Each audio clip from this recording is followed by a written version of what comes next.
अल्ट्रोज का फेसलिफ्ट आ चुका है और design wise it looks really good.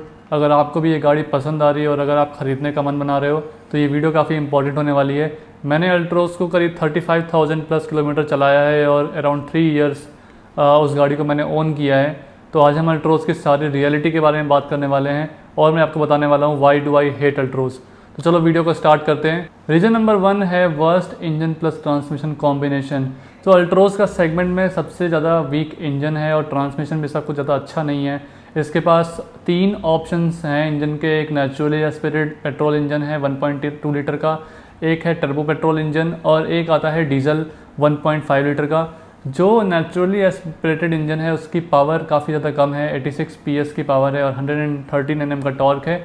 और जो पावर भी है, इनफैक्ट टर्बो पेट्रोल इंजन में भी 110 PS की पावर तो है, बट जो पावर आउटपुट है वो अराउंड रेड लाइन के आसपास ही पावर जनरेट होती है और आप उस पावर को पूरा यूज़ भी नहीं कर पाते हो।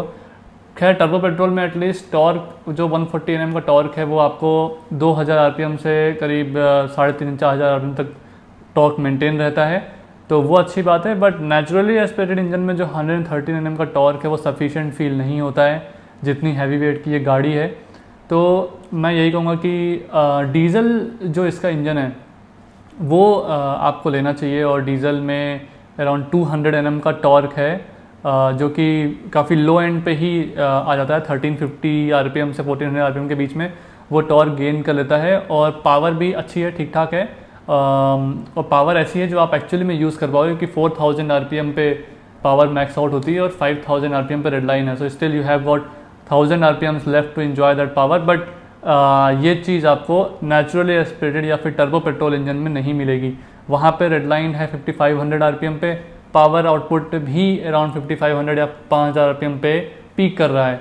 तो जैसे आपको वो पावर फील होती है जब आप वहाँ पहुँचते हो और वहीं पे वो रेड लाइन होती है।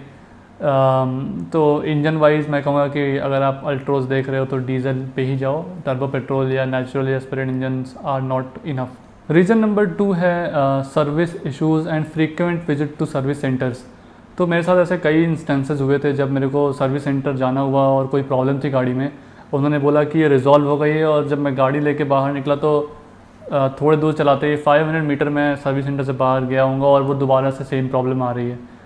फॉर एग्ज़ाम्पल एक बार सस्पेंशन मेरा चेंज हुआ था और उसमें वो लोगों ने अलाइनमेंट करना ही भूल गए। मैं गाड़ी लेकर निकला, थोड़ी देर गया, गाड़ी मेरी टेढ़ी जा रही है, वापस आया सर्विस सेंटर में, then they have to fix it. एक बार मेरे विंडशील्ड में it got cracked on highway, तो वो विंडशील्ड मेरी चेंज हुई थी। तो जब मैं अपनी गाड़ी रिसीव करने गया, उन्होंने बोला कि गाड़ी कंप्लीट हो गई है सर, आप आके रिसीव कर लो। मैं गया रिसीव करने, तो जब मैं गाड़ी लेके आ रहा था तो देखा सडनली कि अरे IRVM ही यहाँ पे तो सही से फिट नहीं हुआ है, वो लूज़ पड़ा हुआ है। तो इस तरह की चीज़ें टाटा सर्विस सेंटर में काफ़ी कॉमन थी और every 6 months I had to visit according to their service schedule. वो हर 6 महीने में या आई थिंक 7,500-8,000 किलोमीटर पे आपको बुलाते हैं और वो उनका तरीका होता है आपको अगेन लूटने का। तो ये किसी और ब्रांड्स में ऐसा देखने को नहीं मिलता है कि इतने फ्रीक्वेंट आपको सर्विस सेंटर जाना पड़े। तो ये भी एक बहुत बड़ी प्रॉब्लम रहती है टाटा के साथ। अल्ट्रोज में मेरा ख़राब एक्सपीरियंस होने का रीज़न नंबर 3 है रिलायबिलिटी इश्यूज़। तो मेरे पास 2022 model Altroz i turbo XZ plus dark edition model था जो कि टॉप एंड वेरिएंट था उस टाइम अल्ट्रोज का। और मेरे को गाड़ी लिए 2 हफ्ते ही हुए होंगे, मैं हाईवे पे जा रहा हूँ, सडनली गाड़ी लिम्प मोड में चली जाती है और इंजन की पावर सडनली ख़त्म। अचानक से मेरी गाड़ी 2000 RPM के ऊपर नहीं जा रही और आप समझ सकते हो ऐसी सिचुएशन में आप हाईवे पे क्या करोगे। ऑब्वियसली गाड़ी को साइड में लगाया and then engine red light, engine alert आ रही थी वहाँ पे, इंजन चेक लाइट जो होती है। और जब मैंने गाड़ी बंद की, दोबारा रीस्टार्ट की, तो इंजन लाइट तो थी बट गाड़ी अगेन चल पा रही थी। When I went into service centre तो उन्होंने चेक वेक किया, उन्होंने बोला कुछ टेम्प्रेरी फॉल्ट है, कुछ टेम्प्रेरी एरर कोड था, वो हमने हटा दिया है, आप गाड़ी चलाओ, कोई दिक्कत नहीं होगी। ठीक है, मैं गाड़ी चलाता रहा। फिर after few months again it happened with me, मैं दोबारा सर्विस सेंटर जाता हूँ, वहाँ पे भी वो अगेन उसको डायग्नोज नहीं कर पाते हैं। कुछ ना कुछ पैटर्न्स मेरे को ही निकालने पड़े कि ठीक है मैं स्पोर्ट्स मोड में गाड़ी ज़्यादा ना चलाऊँ या फिर मैं ज़्यादा गाड़ी को खींचूँ नहीं। तो इस तरह की चीज़ें करनी पड़ी। एंड देन 1-1.5 साल बाद जा करके उन्हें कुछ दोबारा जब प्रॉब्लम आई तो उन्होंने दोबारा से उसको डायग्नोज किया, तो वो जाके उनको पता चला कि कोई एक पार्ट आई थिंक कोई एक्चुएटर था समथिंग कुछ टर्बो के पास, वो फॉल्टी था। तो फिर उन्होंने उस पार्ट को रिप्लेस किया। बट आई फील मेरे को इतना लंबा टाइम तक प्रॉब्लम क्यों झेलनी पड़ी। आपको डायग्नोज करना चाहिए था, वो प्रॉब्लम आपको सॉल्व करनी चाहिए थी। क्लियरली वो इंजन चेक लाइट आ रही है, पावर लॉस हो रही है गाड़ी में, कैसे मैं उस गाड़ी को रिलाई कर सकता हूँ कि मैं कहीं भी उसको लेके जाऊँ। खैर वो प्रॉब्लम ऐसी थी कि मुझे पता था कि कैसे ओवरकम करना है। गाड़ी को साइड में रख के थोड़ा देर बंद करा, रीस्टार्ट किया, फिक्स हो जाता था। बट बहुत सारे लोगों के लिए बहुत बड़ी हैसल बन सकती है। उसके अलावा छोटे मोटे और भी बहुत सारे इश्यूज़ हैं कि गाड़ी में आप जब आप नई गाड़ी लोगे तो आपको लगेगा कि हाँ इंजन साउंड इतना ज़्यादा नहीं आ रहा है, इतनी ज़्यादा हार्शनेस नहीं है। बट जैसे जैसे आप उसको ऑन करोगे, 1-2 साल चलाओगे, आप कोल्ड स्टार्ट करोगे मॉर्निंग में, वो बहुत ही ज़्यादा वियर्ड नॉइजेज आती हैं ट्रांसमिशन के पास से, इंजन बे से। तो ये मैंने रिपोर्ट किया अगेन सर्विस सेंटर में। उन्होंने शायद क्लच असेंबली पूरी चेंज करी और फिर मैं अगले दिन 1 दिन तक तो थोड़ा नॉर्मल लगा, बट फिर नेक्स्ट 2-3 डेज़ के बाद अगेन वो सेम प्रॉब्लम आने लग गई। तो इवन दो पार्ट मेरा सारा वारंटी में ही चेंज हुआ था, बट प्रॉब्लम फिर भी फिक्स नहीं हुई। इनफैक्ट मेरे 2 और पार्ट चेंज हुए थे I think after 2.5 year. Steering rack में मेरे नॉइज़ आने लग गई थी, वो चेंज हुआ है। मेरे सस्पेंशन एक फ्रंट लेफ्ट का सस्पेंशन डैमेज हुआ था, वो चेंज हुआ। All of that was change under warranty, क्योंकि मेरे पास 5 साल की वारंटी थी। थैंक गॉड मैंने एक्सटेंडेड वारंटी ले रखी थी। तो अगर आप अल्ट्रोज ले रहे हो या ले रखा है, प्लीज़ एक्सटेंडेड वारंटी ले लीजिए, अदरवाइज़ काफ़ी प्रॉब्लम्स हो सकती हैं।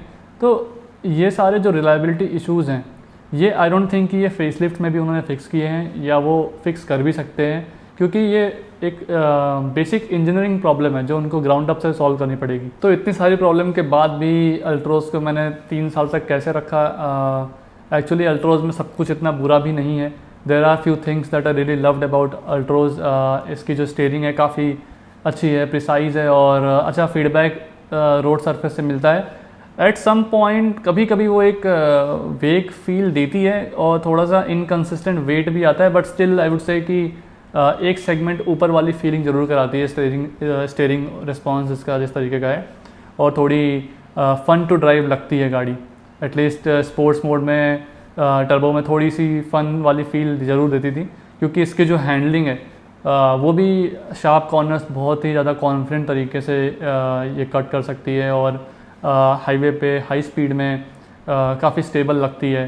तो उस तरीके से मैं कहूँगा कि गाड़ी के जो चेसी है काफ़ी स्टिफ है, टॉर्शनल रिजिडिटी काफ़ी अच्छी है और सस्पेंशन ट्यूनिंग भी बहुत अच्छी है। हाईवे पे ज़्यादा बाउंस नहीं करती है गाड़ी, अच्छे से चलती है और गड्ढे लो स्पीड्स पे अच्छे से एब्जॉर्ब करती है। तो 2 चीज़ें इसकी बहुत बड़ी पॉजिटिव रही हैं, एक सस्पेंशन इसकी और राइड एंड हैंडलिंग। तो ये ज़रूर इसका बड़ा पॉजिटिव है। इसके अलावा जो इसके एक्सटीरियर जो बिल्ड है टाटा की, जो पैनल्स हैं बहुत ही ज़्यादा सॉलिड हैं। काफ़ी आप जब डोर क्लोज करोगे तो एक हेफ्ट वो फीलिंग है। तो माइनर एक्सीडेंट्स में आपके कोई बड़े डेंट वगैरह नहीं पड़ते हैं आपके बॉडी पैनल्स पे। काफ़ी मैं कहूँगा काफ़ी मजबूत और स्ट्रॉन्ग गाड़ी तो फील ज़रूर होती है। इनफैक्ट मेरी होंडा सिटी है मेरे पास जो अभी उससे भी ज़्यादा डेफिनेटली उससे कई ज़्यादा मैं कहूँगा कि ये सॉलिड फील देती थी। एंड इसकी जो पेंट क्वालिटी थी वो भी काफ़ी अमेजिंग थी।